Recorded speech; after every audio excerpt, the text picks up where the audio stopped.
Guys, welcome back to Finstock Biztalk. We are still doing the series on filmmaking, and today we are going to discuss on cinematography techniques for creating stunning visuals. As cinematographer, you have to make sure that your visuals are clean and they're appealing for the audience to watch. So that is what we're going to discuss today.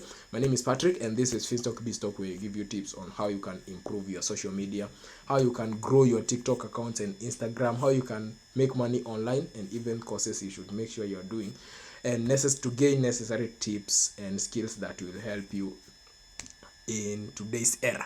And the first thing is to know about different camera angles and their impact on storytelling, because when you're a cinematographer, storytelling plays a very major role in cinematography. So you have to make sure that you can capture your footages in an angle that explains a certain part of a story. Yeah, because you can take a video footage maybe of a baby, but if you just change an angle slightly, that will affect the storytelling. That you know about these camera angles so that you can create different stories and using the same shots. And the next thing is a breakdown of lighting setups, including 3-point lighting, natural lighting, and even how to evoke this lighting in various modes, because lighting affects moods in cinematography. For example, you're using natural light, for example the light from the sun.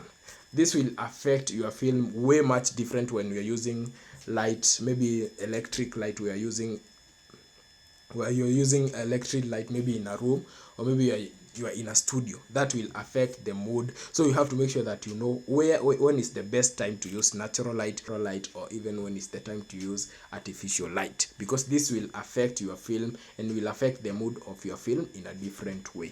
And the next thing you need to do is to make sure that you know about the overview of camera movement options, such as dolly shots, Steadicam, and drone shots. Yeah, and because for example you are shooting a video maybe of someone in an aeroplane, you have to make sure that that view will affect the film the way you want. For example, you can't shoot a drone shot and maybe you want to show an aerial view maybe of a building or a city, for example like Nairobi. So you have to make sure that you know about those camera movement.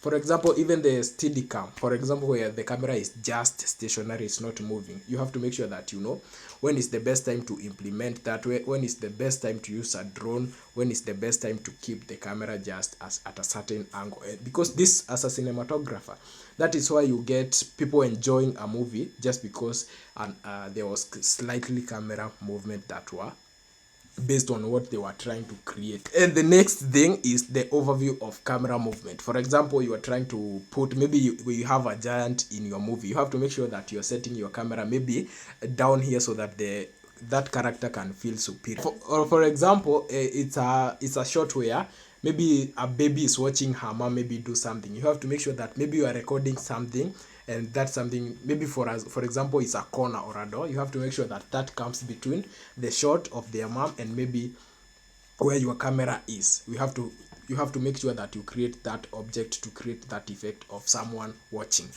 And the last one is the comparison of different lenses, their effects on perspective and depth. Yeah, for example, maybe you are trying to take a shot that is way far. You have to make sure that you get the best lens that will capture that all the details and even capture the object that you are trying to capture when it's at a far distance. Or for example, you are doing the opposite, you want to capture an object that is super close. You have to make sure that you get the best lens for capturing that. And we are going to discuss on the effect of this and many other in details, so make sure you stay tuned in this series, because we are doing the series on filmmaking. And that is it, guys. Those are the key points that you should make sure you are implementing as a cinematographer to make sure that you are creating appealing visuals. Make sure that you implement them, and you'll notice a difference in your cinematography. And that is it, guys. If you want to learn more on cinematography and video production, you should make sure that you enroll for a course at film production at Finstock University College. It's an online college that offers these courses at very affordable rates. So make sure that you check their website out, which is www.finstockuniversity.com. You can even call their customer care number at 0703 313 722, or send them an email at info@finstockuniversity.com. And don't forget to like the video, share, comment, subscribe, and hit on notification so that you get notified every time we upload a new video. And that is it, guys. Until next time, goodbye.